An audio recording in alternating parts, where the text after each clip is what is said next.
할렐루야. 오늘도 십자가를 다시 바라봄으로 주님의 크신 은혜와 사랑을 경험하는 귀한 하루 되시길 바랍니다. 제가 새벽 예배 갈 때와 돌아올 때 집에서는 현관까지 마중하는 사람은 없습니다. 그런데 동물은 있습니다. 집에서 키우는 강아지만 그렇게 마중을 나옵니다. 그렇게 훈련시킨 것도 아닌데 아무리 피곤해도 또 깊은 잠을 자다가도 제가 나가려고 하면 꼭 따라 나옵니다. 캄캄한 곳에서 불이 켜지면 눈이 부신지 눈을 반쯤 뜨고 현관까지 따라와서는 제가 나가는 것을 지켜봅니다. 그래서 말은 안 하지만 광 목사님 오늘도 화이팅 이렇게 말하는 것 같습니다. 근데 어느 날 새벽에 제가 좀 늦어서 서둘러 나가려다가 현관 근처에서 뭔가 축축한 것을 밟았습니다. 뭐지? 하고 확인해 보니까 강아지 오줌이었습니다. 그래서 이렇게 바쁜데 꼭 이렇게 바쁠 때 오줌을 싸놓나.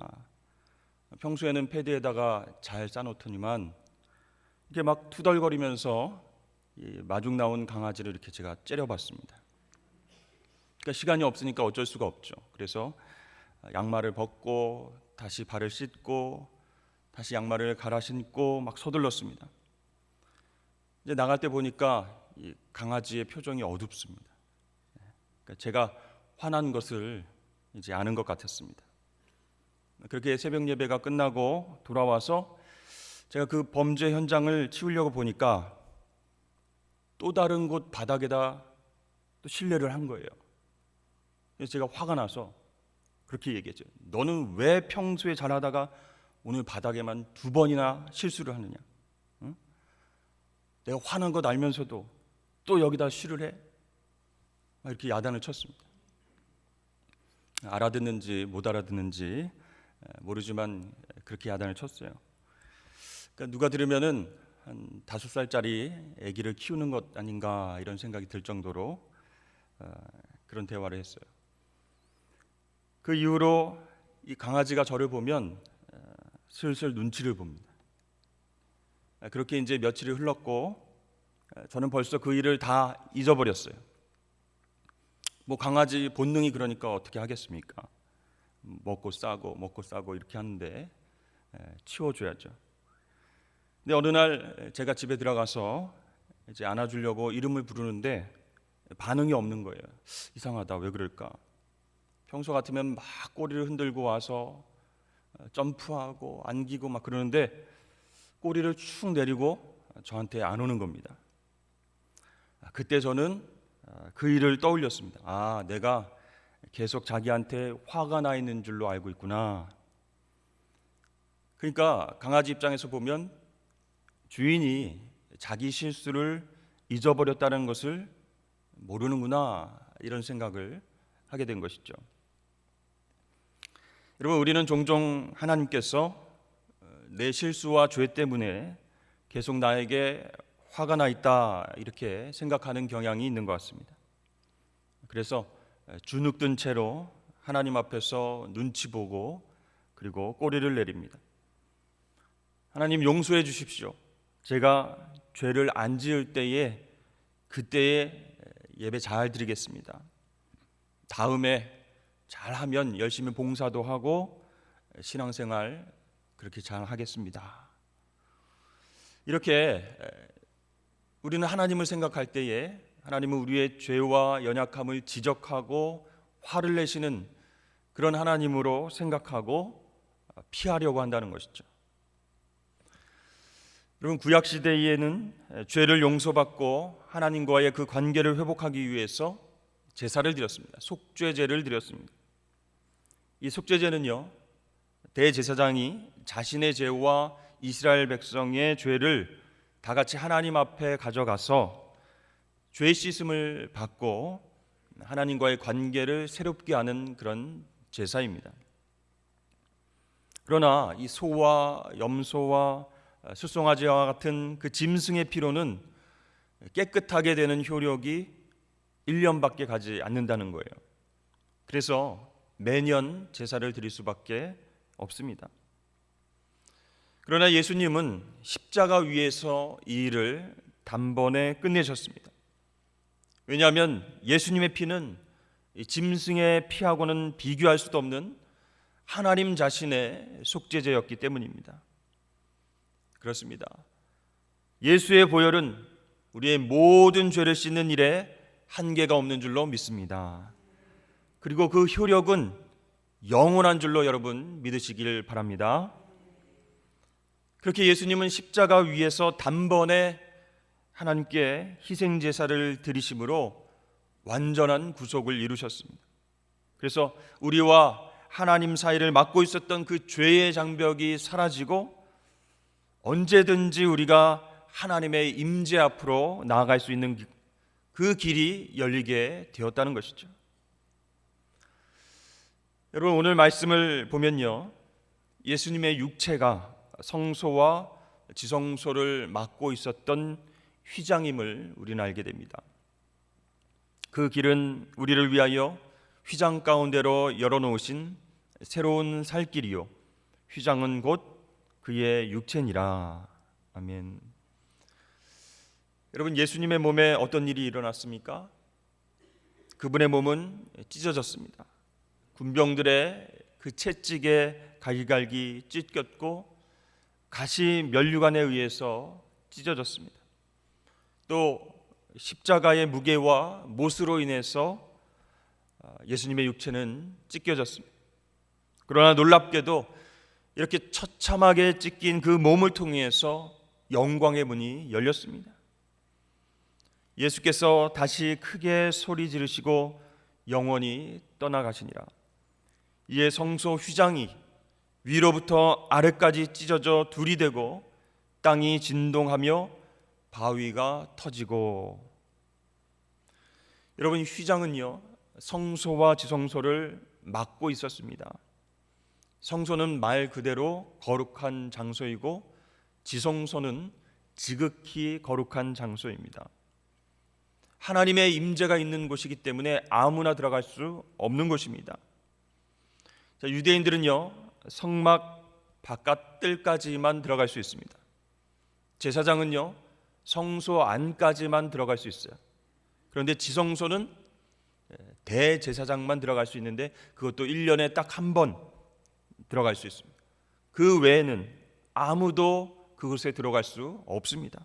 왜 그렇죠? 여호와 하나님의 영광이 그곳에 임했기 때문입니다.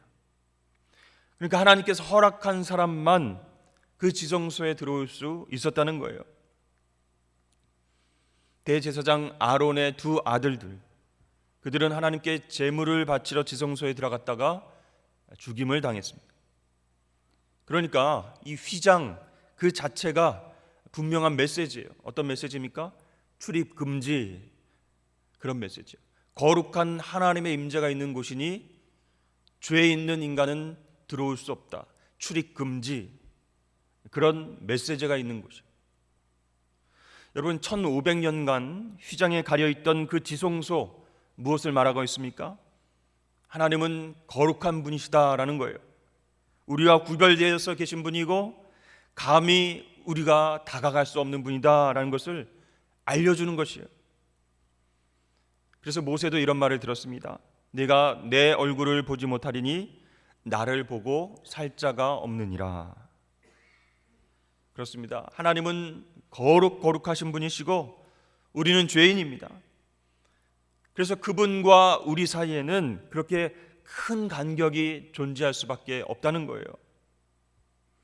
그런데 예수님께서 십자가 위에서 우리의 모든 죄를 지시고 대제사장의 역할을 하심과 동시에 희생제물로 하나님께 드려졌습니다. 여러분, 대제사장은 하나님과 우리 사이의 관계를 회복시키신 그런 중보자의 역할을 하는 사람이죠. 그런데 그 대제사장의 역할을 하시는 예수님이 직접 어린 양이 되어서 희생 제물이 되어서 십자가 위에서 육체가 찢기심으로 말미암아 하나님 앞에 제사를 드리게 되었습니다. 타자 제물이 아니라 자기 제물로 하나님께 드리신 거예요. 이제 그 육체가 십자가에서 찢어지고 피가 뿌려졌습니다.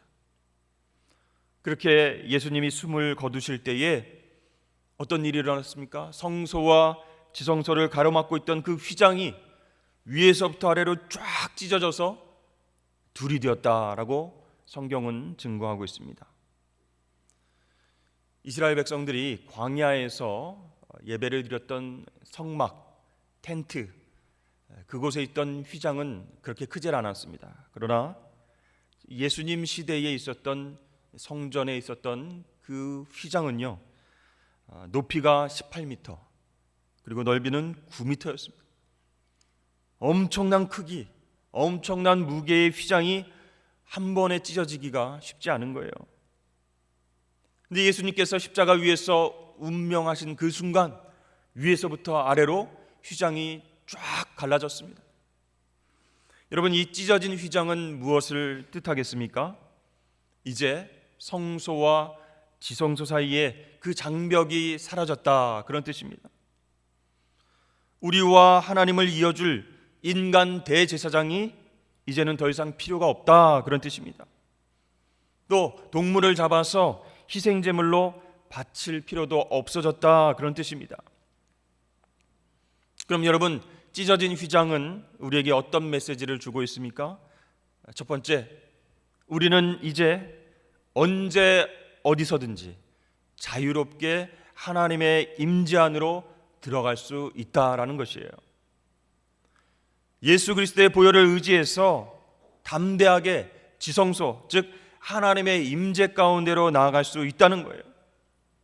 그리고 저와 여러분이 제사장님과 동시에 제물이 되어서 내가 있는 곳에서 하나님께 예배를 드릴 수 있습니다.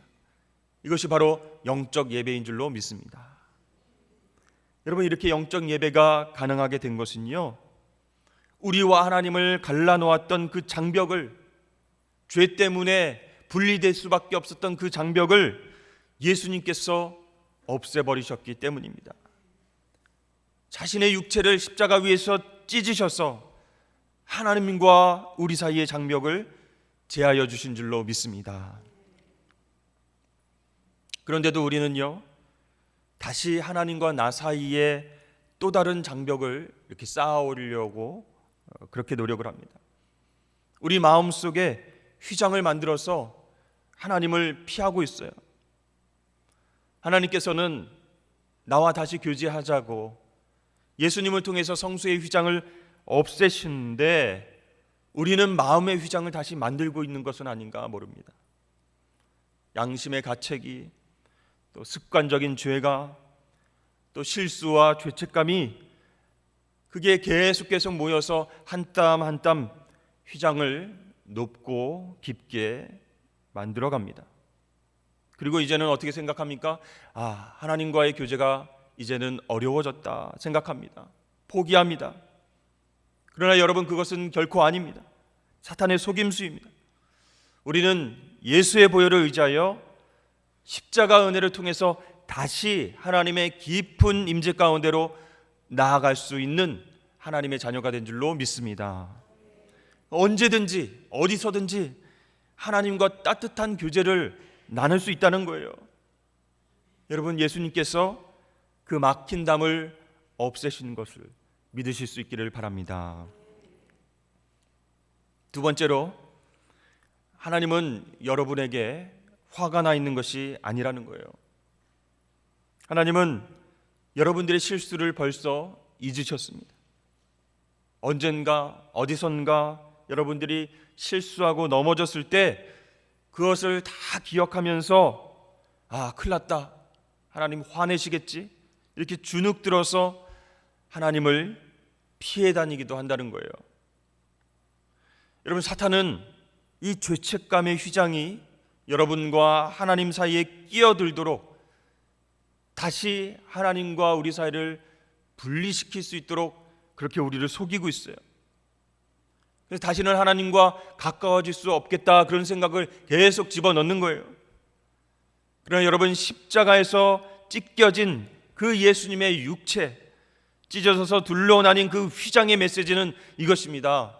당신은 다시 하나님과 가까워질 수 있다. 여러분, 하나님께서는 저와 여러분을 언제든지 반겨주시는 줄로 믿으시길 바랍니다. 하나님 여러분을 피하지 않으세요. 여러분 밀쳐내지 않으세요. 또 똑같은 죄를 지었다라고 심판하시는 분이 아니세요. 예수님을 통해서 한 번의 휘장이 찢어졌습니다. 문이 열렸습니다. 하나님께서 저와 여러분을 그 안으로 부르십니다. 그러므로 아까 말씀드렸던 우리 집 강아지처럼 주인이 아직까지 화가 나 있다 이렇게 오해하면 안 된다는 거예요. 사랑하는 여러분, 여러분의 양심을 믿지 마십시오. 십자가를 믿으십시오. 십자가에서 보혈이 흘러내려왔습니다. 휘장이 찢어졌습니다. 지성소로 가는 길이 활짝 열렸습니다. 저와 여러분들이 얼마든지 하나님의 임재 안으로 담대히 나아가게 된 줄 믿으시길 바랍니다. 여러분, 그 믿음으로 오늘도 흔들림 없이 두려움 없이 하나님과 교제하면서 승리하시는 저와 여러분 되시길 주의 이름으로 축원합니다.